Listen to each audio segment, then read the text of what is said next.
Hey everybody, welcome to the channel.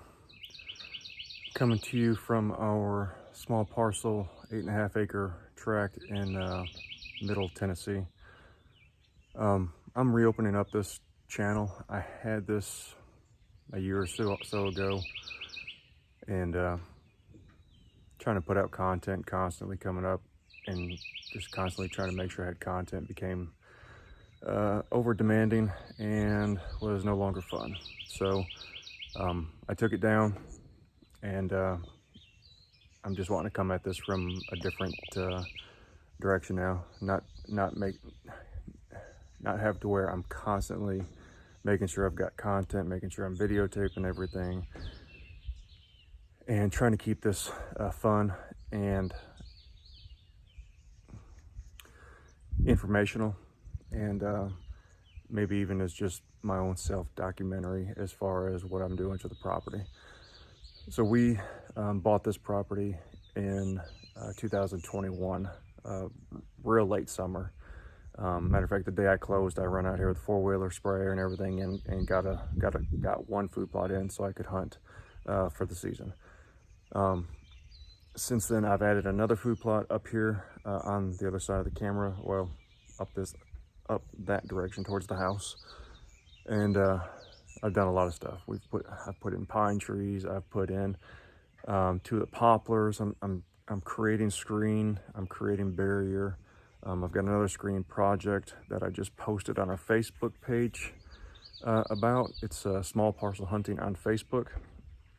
I've got fruiting trees, nut trees. That's chestnut, sawtooth, pecan, and it's constantly a lot of work around here. I'm constantly trying to make this a better place for the deer and the deer hunting. So this property, the way it's set up and the way it sits as far as how high my ground is compared to other areas and what this land holds, this is a fantastic hunting tract. For only being 8.5 acres, the deer are through here all the time. And in 4 seasons here, I have tagged out my bucks every year. There's no giant deer out here. So as you see pictures and stuff, video in the future, the deer that I take are the top couple around here usually. Each year, measuring the deer and weights, it's getting better. I'm sure I have nothing to do with that. It's just what it is. There's usually anywhere between 5 and 7 regular bucks around here that are racked. There's always some other spikes, 4-pointers, and so on, and every once in a while a bonus buck comes through. But for the most part, it's 5 to 7 racked deer. They usually come in a bachelor group, and then they'll disperse. Actually, they hold together pretty good here up until late October. There is one deer this year that, through last few years of pictures, I feel is 4.5 years old. If he's not 4.5, he's 3.5. But I've got, beyond this year, I've got 3 years of pictures of this one deer that I believe is him.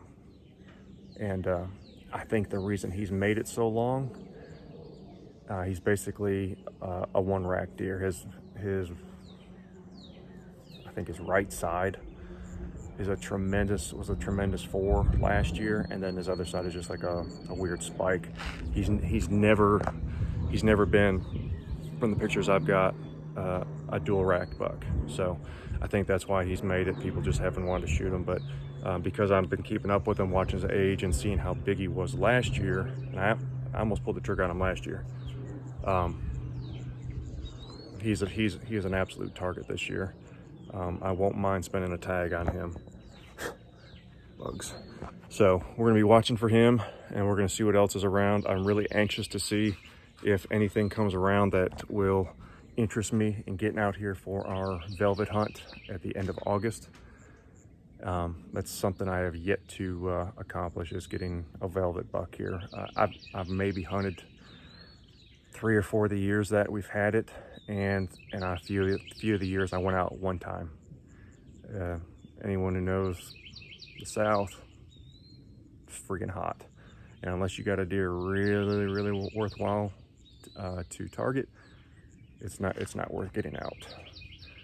And then you got to deal with all the, once you get the deer, finding a processor that's open, because those are far and few between during that hunt, taking care of it, cutting it up yourself, whatever you got to do. It's no fun. It's a very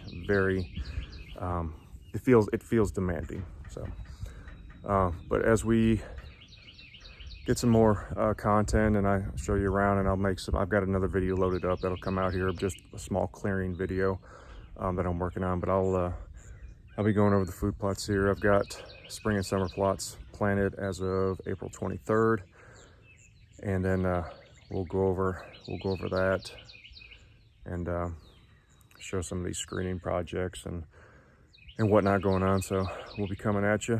Appreciate everyone checking in. If you would, like and subscribe, and we'll see you soon.